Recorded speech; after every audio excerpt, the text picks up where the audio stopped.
주의 성령의 강물이 나를 채우고 넘쳐 온 땅에 흘러가는 꿈을 꾸네.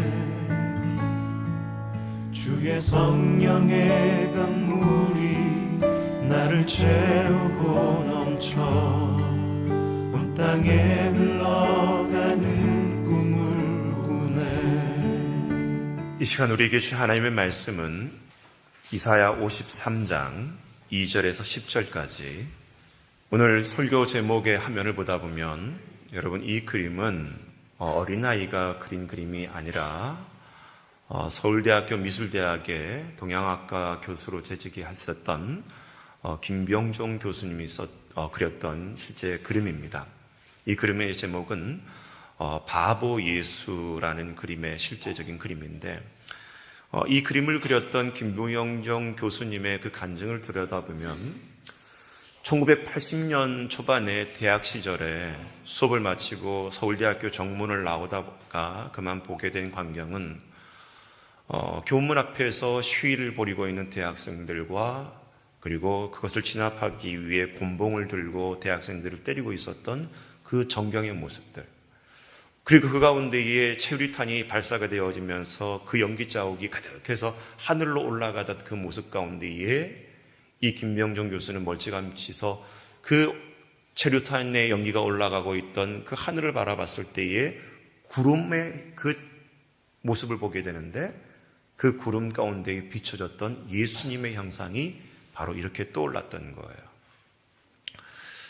그 시위 현장을 바라보면서 과연 매를 맞고 피를 흘리고 깨지고 고통당하고 있는 그 대학생들의 모습 속에서 이 김병종 대학생은, 그때 당시에 대학생이었던 이 교수님은 바로 예수님의 그 형상을 구름을 통해서 발견할 수 있었다라고 고백합니다.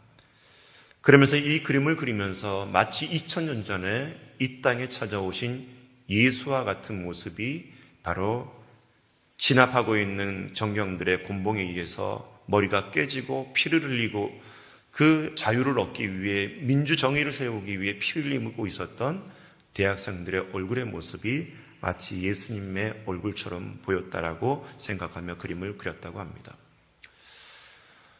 어떻게 보면 많은 또 종교 지도자들은 이 그림이 나왔을 때에 김병종 교수님을 가리켜서 신성모독이라고 비난을 하기도 했었지만, 저는 그렇게 생각하지 않습니다.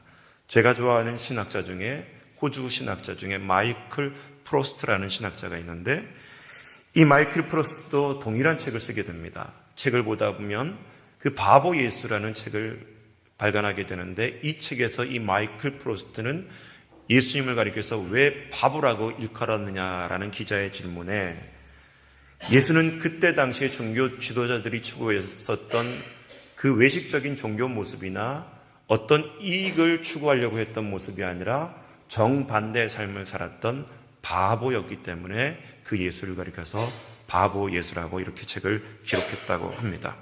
바보라는 그 사전적 의미를 보다 보면 시대 표준에 걸맞지 않고 어리석거나 못나게 구는 사람을 가리켜서 얕잡아 보거나 비난하는 단어가 바보거든요. 바로 그 바보를 예수님에게 이렇게 여러분 표현했다는 것은 도저히 이해가 되지 않는 말이지만, 오늘 말씀을 깊이 들여다보면 왜 이들이 그 예수를 바보라고 일컫는지 우리는 좀 알 수 있을 것 같습니다. 누구나 바보가 되긴 싫어합니다. 바보의 특징이 있기 때문에 바보가 되기를 싫어하고, 바보가 되는 사람을 가리켜서 왜 바보처럼 사냐고 우리는 뭐라고 말하기도 하고 야단치기도 하고, 그렇게 살면 안 된다고. 누구나 당당하게 자신의 할 얘기를 할 줄 알아야 된다고, 바보처럼 어리석게 살면 안 된다고, 다 그렇게 우리들 흔히들 얘기합니다. 그런데 그렇게 바보가 되기를 싫어하는 시대 속에 최근에 어떤 한 교계의 그 청년의 이야기가 나오게 되어지는데, 그 청년의 이야기는 바로 그 청년 바보의사 안수연이라는 이야기의 책이 등장하게 되어집니다. 이 책을 보다 보면 이 청년의 삶을 가리켜서 바보라고 특징 지었던 그 이야기의 간증이 이 책 가운데 등장하게 되어지는데, 수많은 감동을 준 그 안수현 청년을 기억했었던 사람들이 그를 가리켜서 바보 의사 청년이라고 표현을 했던 거예요. 서울 영락교회 한경직 목사님이 돌아가시고 나서 어떻게 보면 그 이후로 가장 많은 인파가 몰렸다고 할 정도의 그런 장례식이 거행이 되는데 무려 4,000명이 넘는 그런 조문객들이 이 안수현 청년의 장례식장에 찾아오게 되어집니다. 직접적인 혈연 관계가 있었던 것도 아니고 그저 이 안수현 청년을 몇 번 봤을 뿐이고 그리고 그 안수현 청년의 그 고마움과 그리움 때문에 이 장례식장에 수천 명이 몰려들었다고 합니다. 이 안수현이라는 이 의사 청년은 서울 영락교회에서 신앙생활하면서 그 예은이라는 문화선교부를 만들게 되고 이 예은이라는 문화선교부가 매주 예배를 드리면서 또 어떻게 보면 앉아있는 회중들보다 예배 스태프들이 더 많을 정도로 그렇게 부흥하지 못하고 성장하지 못하는 그런 예배 모임 속에서도 바쁜 의사생활 속에서도 최선을 다해서 밤잠을 쪼개가면서 이 예배를 준비하기 위해 힘쓰고 애를 쓰고 노력하는 그 모습 속에 점점 더 영락교회 청년들이 변화가 되고 이 예배 가운데 나중에 놀라운 일들이 나타나기도 합니다. 그의 신앙생활뿐만 아니라 의사생활 속에서도 많은 그런 흔적을 남기게 되는데 그가 근무하고 있었던 병원에 중국인 조선족이 그만 죽을 그런 위기 속에 수술비가 없어서 어려움에 처해 있었을 때에 이 안수현 청년은 자신이 갖고 있었던 자기의 그 돈을 가지고 이 중국인 조선족의 수술을 돕기도 합니다.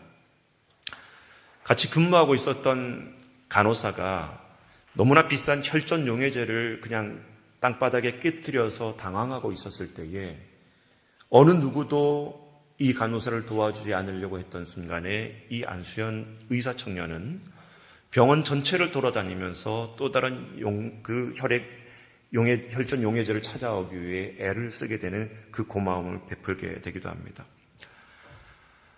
안병동에 있었던 꼬마 아이가 너무 보고 싶은 나머지 백혈병으로 투병하고 있었던 그 꼬마 아이의 그 차가운 손을 따뜻하게 해주기 위해서 한여름임에도 불구하고 이 안수현 청년은 자기 주머니 속에 늘 손난로를 들고 다녔을 정도로 상대를 배려할 줄 알았었던 인물이 이 안수현 청년이었습니다. 또 다른 그 안병동의 항암투여 때문에 머리를 삭발하고 어린 나이에 있었던 아이를 방문하면서 그 아이가 스스로 외모 때문에 비참하지 않도록 이 안수현 청년은 스스로 자기 머리도 삭발했었던 그런 의사였습니다. 후에 군의관으로 복무하던 시절에 군의관이면 여러분 행군을 하지 않아도 되거든요.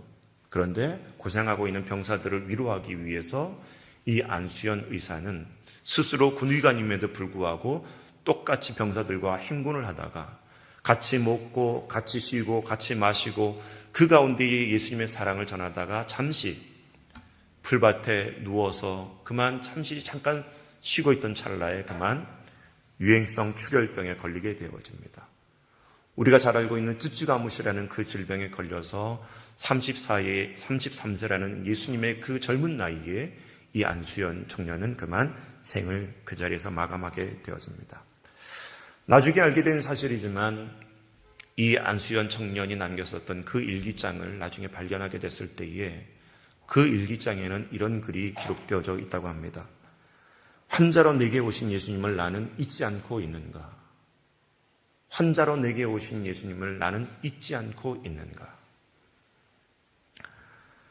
나중에 알게 된 사실이지만은 너무나 많은 헌혈의 횟수로 이렇게 자신의 피를 뽑아서 어려운 사람들에게 제공하고자 많은 그런 헌혈 때문에 적십자에서 표창장을 받았음에도 불구하고 심지어 그 부모들조차도 이 사실을 모를 정도로 자신의 선행을 감추고 은밀하게 그렇게 선을 베풀었었던 이 안수현 청년들. 그렇게 삶을 살았기 때문에 그가 돌보고 그리고 그가 기도했었던 수많은 환자들이 나중에 이 안수현 청년의 장례식장에 찾아왔을 뿐만 아니라 저 의사가 믿는 예수라면 나도 예수를 믿고 싶다라고 고백할 정도로 이 안수현 청년의 삶은 예수의 흔적을 남겼다고 합니다. 뿐만 아니라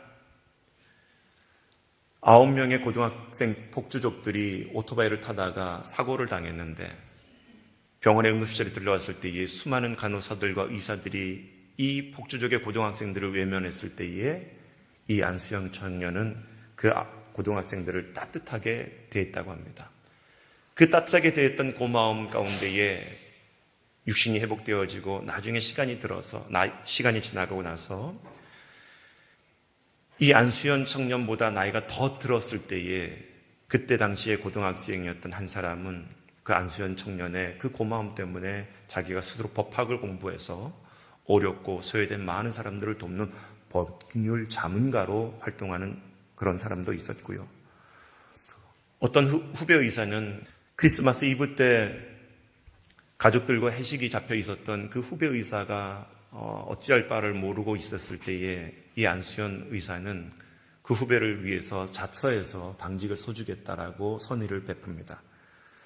그리고 그때 도움을 받았던 이 후배 의사는 자신이 딸을 낳았을 때에 그 선배 안수연 씨가 너무 고맙고 그리운 나머지 자신의 딸 이름도 수연이라는 이름으로 지었다고 합니다.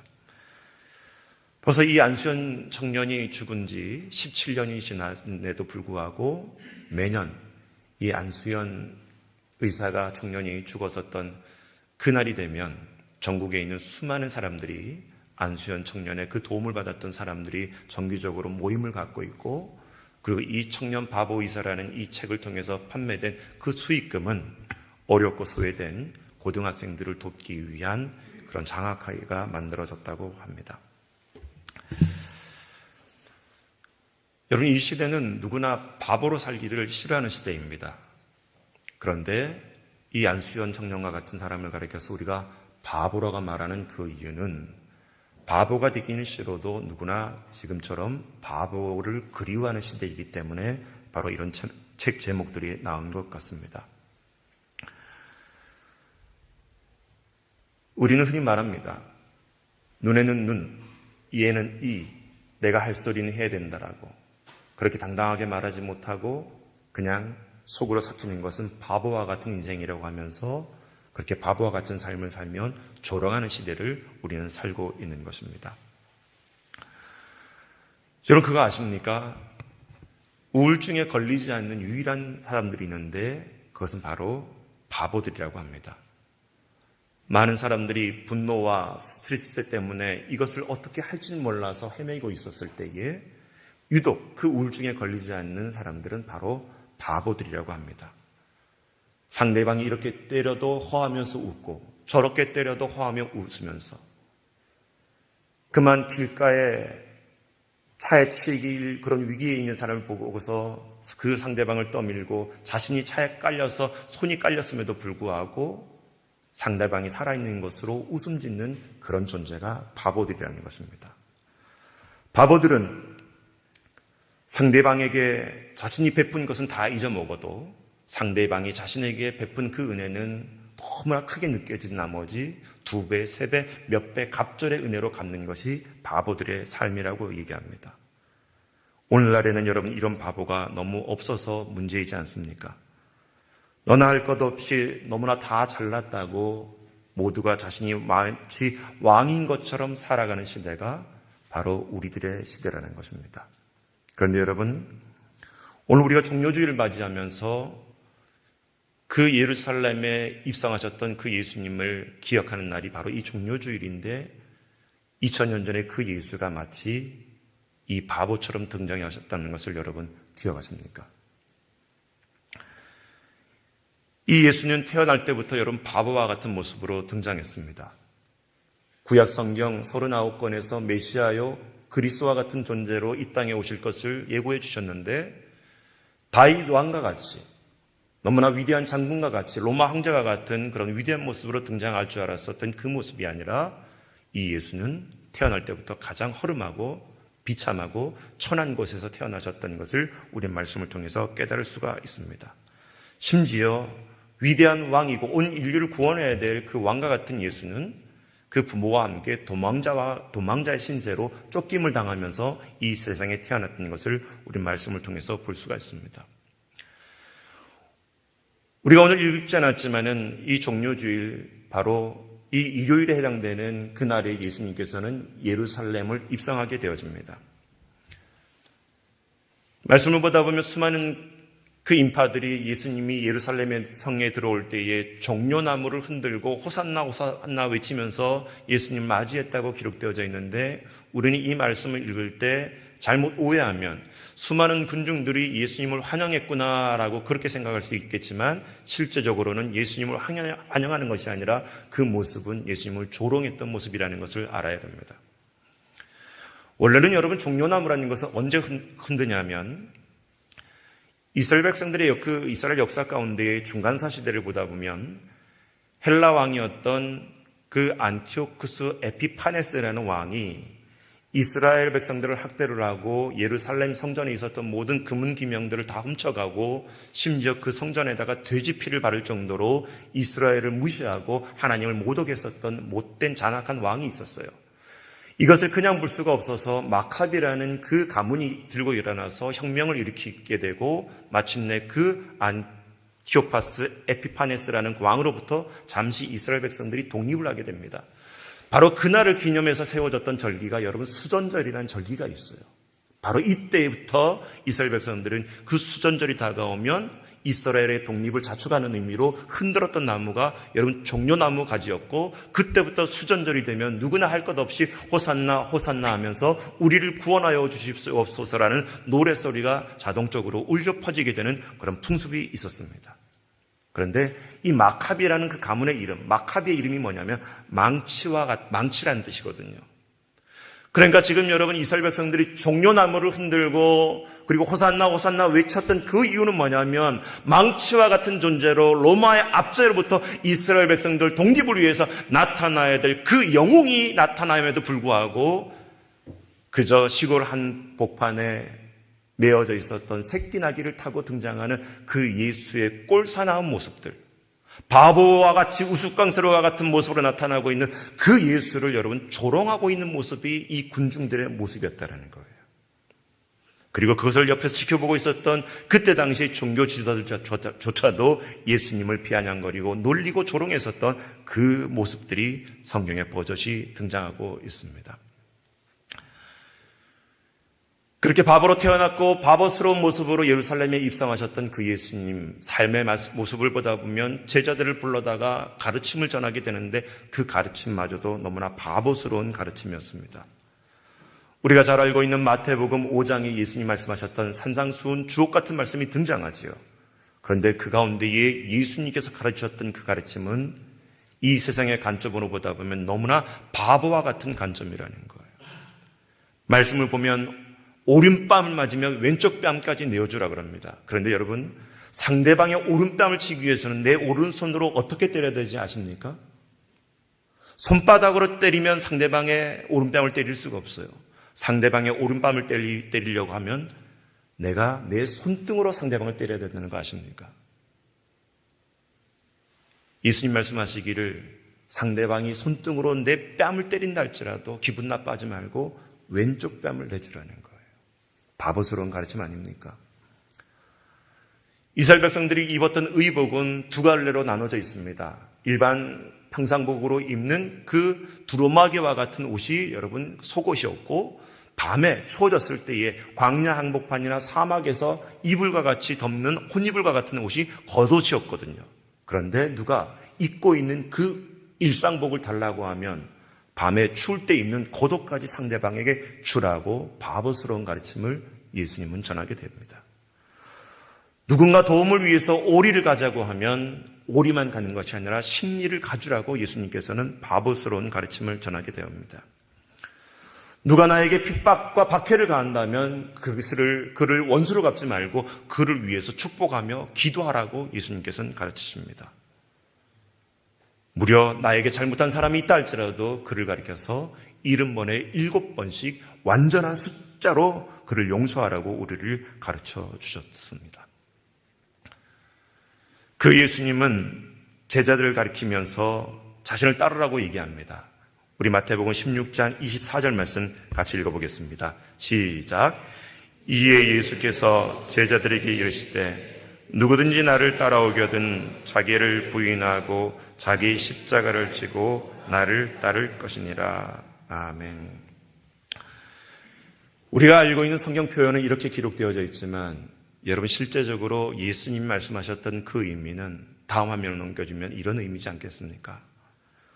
누구든지 나 바보 예수를 따라오려면 너희도 바보가 되어 바보 예수를 따를 것이니라.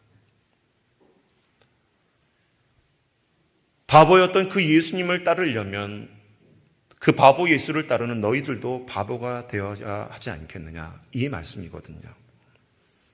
그래서 여러분, 바보들이 모인 곳이 교회이고 그 바보들은 예수님을 닮은 형상이 되어질 때에 진정한 제자라고 말씀 속에 가르쳐주고 있습니다. 그리고 그 바보들은 그 바보 예수가 메시아고 그리스도시고 하나님의 아들됨을 믿는 것이 바로 참된 신앙 고백이라는 것을 우리는 잊지 않아야 됩니다. 오늘 말씀에 보다 보면 이사야 53장에 구약 성경에서 참으로 예고되어졌던 그 메시아의 모습이 바로 바보스러운 모습으로 등장하고 있는데 우리가 시작할 때도 읽었지만 본문의 말씀을 다시 한번 읽도록 하겠습니다. 다 같이 읽습니다. 시작. 그는 주 앞에서 자라나기를 연한 순 같고 마른 땅에서 나온 뿌리 같아서 고운 모양도 없고 풍채도 없은즉 우리가 보기에 흠모할 만한 아름다운 것이 없도다. 그를 멸시를 받아 사람들에게 버림받았으며 간고를 많이 겪었으며 질고를 하는 자라 마치 사람들이 그에게서 얼굴을 가린 것 같이 멸시를 당하였고 우리도 그를 귀히 여기지 아니하였도다. 그는 실로 우리의 질고를 지고 우리의 슬픔을 당하였거늘 우리는 생각하기를 그는 징벌을 받아 하나님께 맞으며 고난을 당한다 하였노라. 그가 찔림은 허물 때문이요 그가 상함은 우리의 죄악 때문이라. 그가 징계를 받음으로 우리는 평화를 누리고 그가 채찍에 맞음으로 우리는 나음을 받았도다. 우리는 다 양 같아서 그릇 행하여 받거늘 여호와께서는 우리 모두의 죄악을 그에게 담당시키셨도다. 그가 곤욕을 당하여 괴로울 때에도 그의 입을 열지 아니하였으며 마치 도수장으로 끌려가는 어린 양과 털 깎는 자 앞에서 잠잠한 양같이 그의 입을 열지 아니하였도다. 그는 곤욕과 신문을 당하고 끌려갔으나 그 세대 중에 누가 생각하기를 그가 살아있는 자들의 땅에서 끊어짐은 마땅히 형벌받을 내 백성의 허물 때문이라 하였으리요. 그는 강포를 행하지 아니하였고 그의 입에 거짓이 없었으나 그의 무덤이 악인들과 함께 있었으며 그가 죽은 후에 부자와 함께 있었도다. 여호와께서 그에게 상함을 받게 하시기를 원하사 질고를 당하게 하셨은즉 그의 영혼을 속건제물로 드리기에 이르면 그가 씨를 보게 되며 그의 날은 길 것이요 또 그의 손으로 여호와께서 기뻐하시는 뜻을 성취하리로다. 아멘.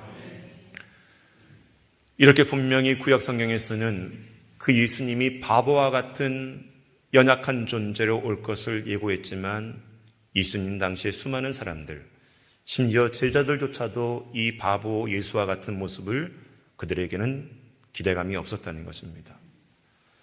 심지어 바보 예수의 가르침을 받았던 예수님의 제자들 중에 유다와 베드로만 봐도 그 바보 예수의 가르침을 따르지 않았던 것을 우리 말씀을 통해서 잘 알 수 있습니다.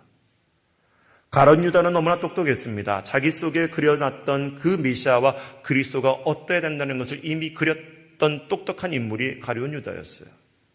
자기가 기대했던 대로 그 똑똑한 길로 가지 않는 그 바보 예수가 너무나 어리석게 보인 나머지 이 가룟 유다는 예수님을 배반하게 되어집니다. 예수님을 죽어서도 나는 부인하지 않겠다, 버리지 않겠다라고 다짐했었던 베드로조차도 자신의 생명의 위기가 왔을 때에 언제 그랬냐 하는 식으로 예수님을 그 자리에서 3번이나 부인하는 베드로. 자신이 살 길이 무엇인지를 정확하게 알고 예수님을 부인했던 그 베드로도 여러분 너무나 똑똑한 제자 아니었습니까? 그런데 오늘 우리가 이 종려주일을 통해서 그 예수님이 이 고난주간을 걸어가시면서 골고다 언덕을 올라가셨던 그 모습, 아니 대제사장 수하들에게 체포되기 직전에 하늘의 천사 12군단을 이 땅에 내려오게 할 수 있다고 말하면서도 예수님은 하지 않으셨던 바보스러움. 로마 병사들이 그 유리 가시가 박혀 있었던 채찍으로 예수님의 몸을 칼기갈기 찢길 때 나 좀 살려달라고 그만 때리라고 애원할 수 있음에도 불구하고 아무 말 없이 그 채찍을 마셨던 예수님. 십자가에 못으로 여러분 손과 발이 찢길 때도 제발 나 좀 살려달라고 애원할 수 있음에도 불구하고 아무 말씀하지 않으셨던 예수님. 그 십자가에 위에서 자신의 모든 물과 피가 쏟아지기까지 탈수 현상이 나타났을 때에 목이 마름에도 불구하고 물 한 방울 달라고 애원할 수 있음에도 불구하고 로마 병사들이 모략을 탄 포도주를 여러분 창 끝에 흉을 꽂아가지고 예수님 입가에 대셨을 때도 그것마저도 마시기 힘들으셨던 바보스러운 예수님. 겟세마네 동산에서 이 길이 너무나 힘들고 어렵다는 것을 아셨음에도 불구하고 예수님께서 말씀하시기를 나 외에 원대로 맛이 없고 아버지의 뜻대로 하시옵소서라고 하며 마지막 기도마저도 바보스럽게 기도하셨던 그 예수님. 그렇다면 여러분, 그 바보스러운 예수를 따라가는 무리가 여러분 우리 교회 공동체 아니겠습니까? 그런데 바보 예수를 그렇게 사랑한다고 말하면서도 우리는 바보가 되기를 싫어하는 그런 모습으로 살아가고 있지는 않습니까? 교회 안에는 너무 똑똑한 천재들은 많고 바보가 없는 이 시대의 교회는 예수님의 아픔이 되어버린 지 오래가 되어졌습니다. 바보는 자기가 자신이 누구인지 잊어버리고 내가 좋아하는 그 바보만 바라보면서 그 바보의 이름만을 부르는 사람이 진정한 바보인데, 사도 바울도 너무나 똑똑하고 좋은 배경을 갖고 있었음에도 불구하고 그 바보 예수가 너무나 좋아서 스스로 바보가 되기를 자처했었고, 오직 내 안에 사신이 있는 이제부터는 그 바보 예수 그리스도뿐이라고 고백했었던 그 신앙 고백이 사도 바울에게 있었던 것처럼 우리 또한 그러한 신앙 고백이 되기를 주의 이름으로 축복하며 기도합니다. 바보를 좋아하는 스티그마가 즉 흔적이 있어야 된다는 거예요. 서두에 얘기했었던 이 청년 의사, 그 바보 의사였던 안수현 씨도 자신의 SNS 아이디가 여러분 스티그마라는 흔적이라는 아이디를 사용했듯이 저와 여러분 가운데는 그 바보 예수를 따라가는 삶의 흔적이 지금 무엇으로 나타나고 있습니까?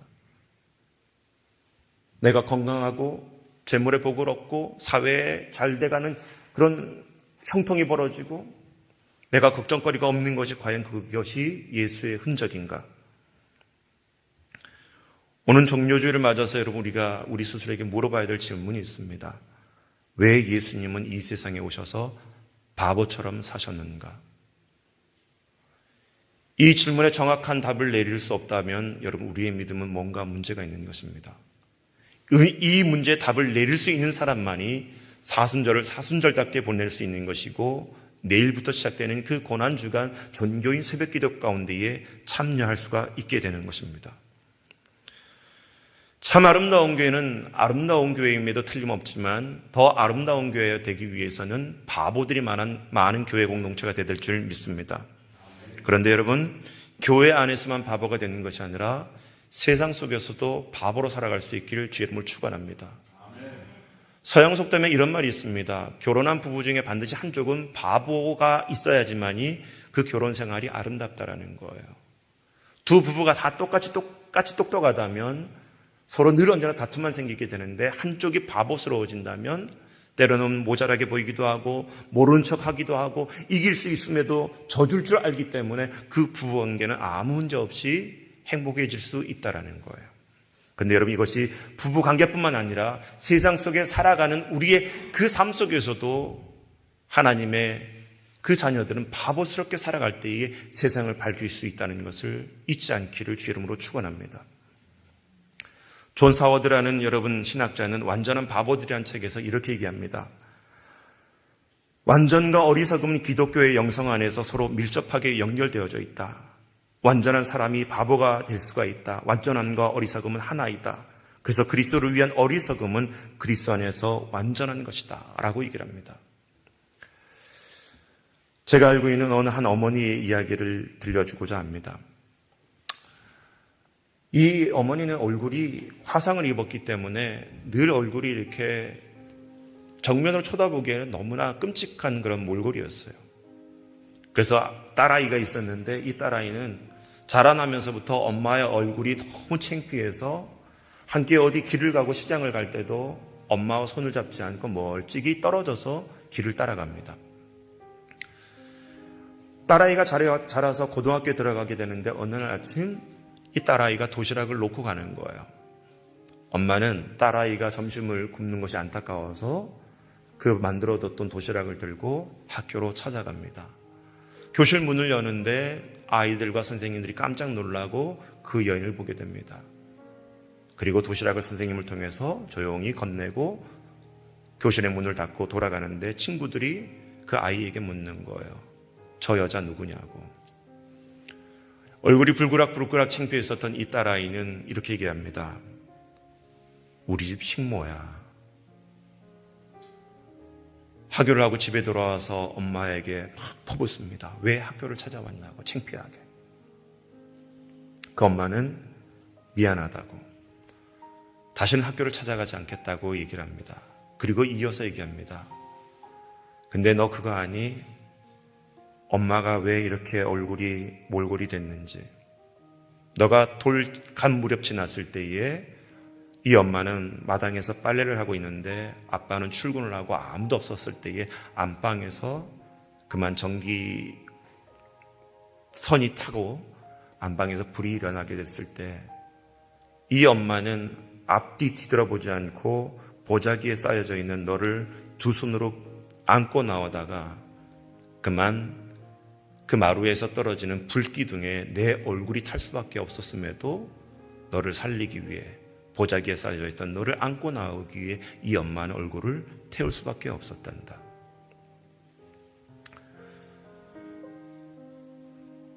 이 딸아이는 그 얘기를 듣고 엄마에게 얘기합니다. 왜 이제서야 그 얘기를 하냐고. 펑펑 울면서 엄마한테 미안하다고 사과하고 용서를 구하고 그 다음 날부터는 이 딸아이는 엄마 손을 잡고 길을 나서기 시작합니다. 여러분, 우리가 수십 년 신앙생활을 했다고 하면서 왜 예수님께서 십자가에 죽었는지 대답을 못한다 그러면 여러분, 우리 그건 너무 똑똑한 거 아니겠습니까? 말씀 이제 결론 짓고자 합니다. 제가 좋아하는 헨리 나우엔이라는 이 기독교 영성학자가 쓴 책 중에 이런 얘기가 등장을 해요. 인도의 겐지스강에 어느 한 노인의 이야기가 등장하는데 이 노인은 그만 겐지스강에서 떠내려오는 정갈 한 마리를 발견하게 됩니다. 불쌍한 나머지 이 노인은 그 죽어가고 떠내려오고 있었던 정갈을 구하기 위해서 손을 내미는데 이 정갈은 그 손이 싫은 나머지 계속해서 그 꼬리를 가지고 독침을 노인의 손을 향해서 퍼붓는 거예요. 노인이 움찔움찔하면서 손을 거둡니다. 그럼에도 불구하고 이 노인은 그 정갈이 너무나 불쌍한 나머지 계속해서 손을 내미는데 지나가던 한 나그네가 그 노인의 모습을 보고서 얘기하는 거예요. 왜 그렇게 생명의 위험을 무릅쓰고 그 아무것도 아닌 정갈을 살리려고 하냐고. 그때 이 노인이 이런 얘기를 합니다.